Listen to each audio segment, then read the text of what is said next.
Most people imagine royal life in history as a dream, golden corridors, velvet beds, endless luxury. But if you opened your eyes tomorrow and found yourself inside the Ottoman Sultan's harem, that dream would turn into a nightmare before your heart even stopped racing. Because in the most powerful empire of the early modern world, being a woman behind palace walls meant living in a place where beauty was a sentence, not a blessing. Out of hundreds of women, only a handful ever saw their 30th birthday. The rest vanished into silence, swallowed by rules so cruel that even Europeans, who burned witches and tortured prisoners, were left speechless. This was not a palace. It was a gilded cage. Inside Topkapi Palace, nearly 400 women lived in rooms draped in silk but suffocated by fear. Their lives revolved around rituals that determined whether they lived, died, or disappeared. Something as natural as a menstrual cycle could lead to immediate punishment.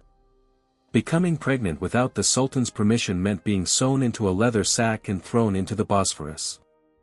And after every intimate encounter, 12 eunuchs, men trained to be emotionless, stood in a circle around the woman to decide whether she was still fit to reproduce.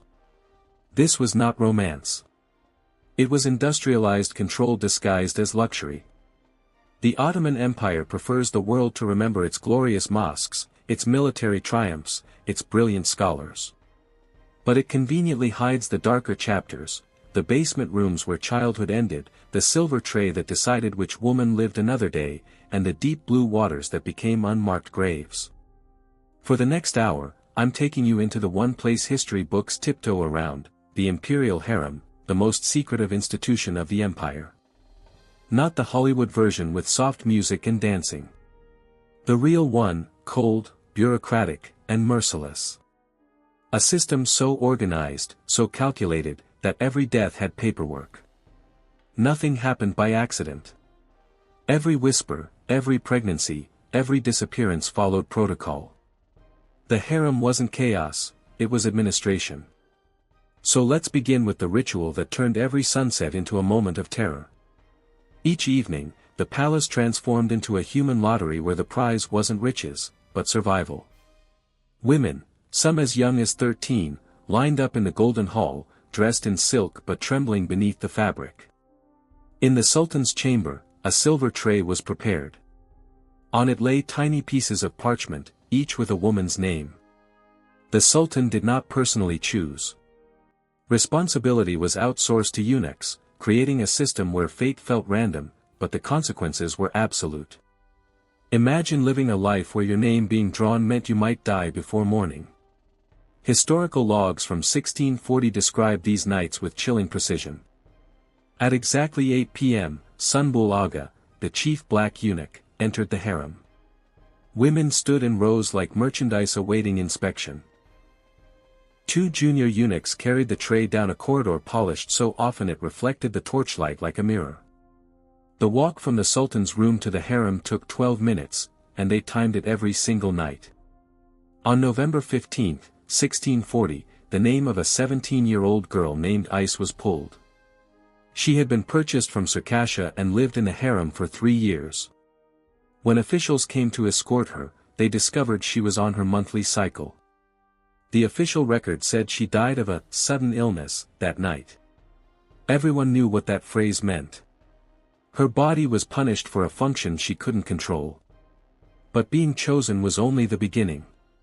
If a woman passed the first inspection, she was taken to a preparation chamber where 12 eunuch medical examiners formed a ring around her. They asked a single, terrifying question: should the seed be preserved? If they said no, her organs, and her future, were taken away.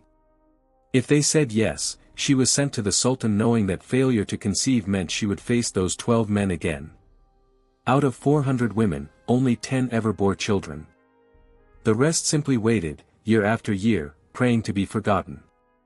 But the cruel brilliance of the system was this: forgetting was a privilege most never received.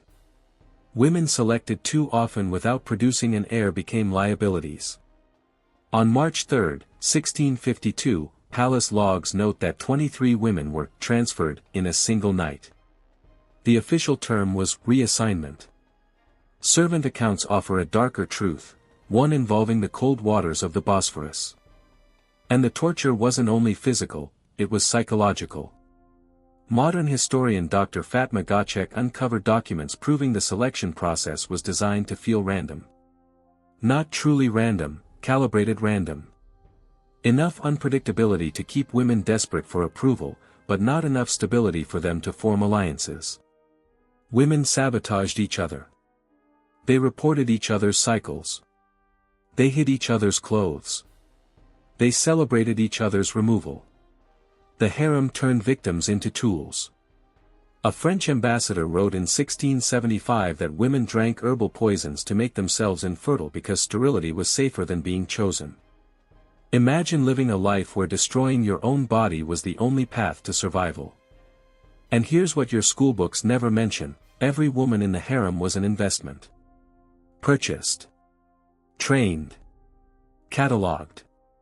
A product in a system designed to break them. This was the Ottoman Empire's most beautiful nightmare, and we've only opened the first door. In the Ottoman Empire, women in the harem were never people, they were assets.